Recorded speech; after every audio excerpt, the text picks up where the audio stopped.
say two things are inevitable in life: death and taxes. Here in Alberta, that's true now more than ever. You see the NDP are carbon taxing funerals.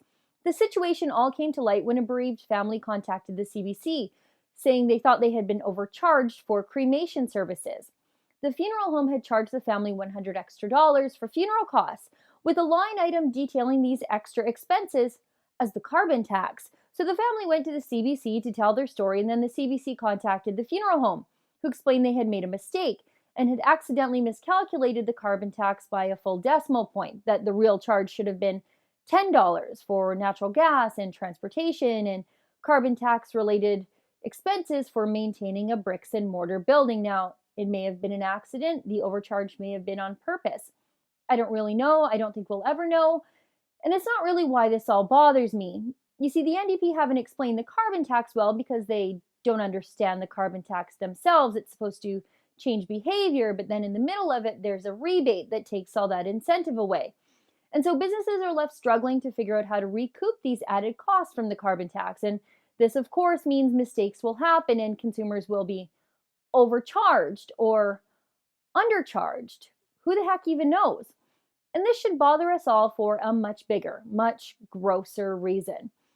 After refusing to exempt our local food banks and our local charitable organizations from the carbon tax, and after flatly refusing to exempt school boards from the carbon tax, it's now revealed that the NDP are taxing Alberta families on the very worst day of their lives, the day they have to say goodbye to someone they love.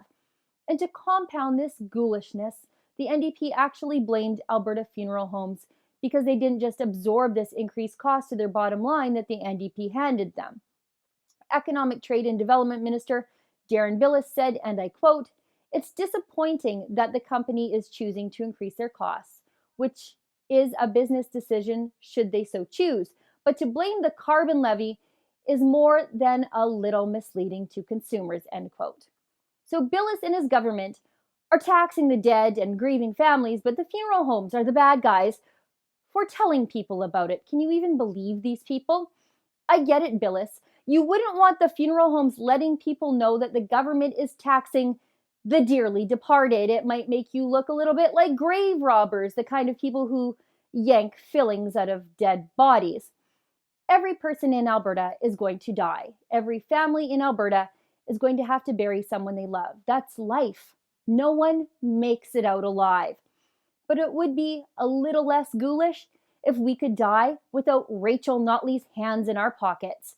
For the Rebel.media, I'm Sheila Gunn Reid. To learn more about the kooks, radicals, and extremists in Rachel Notley's NDP, go to thedestroyers.ca and download my book today.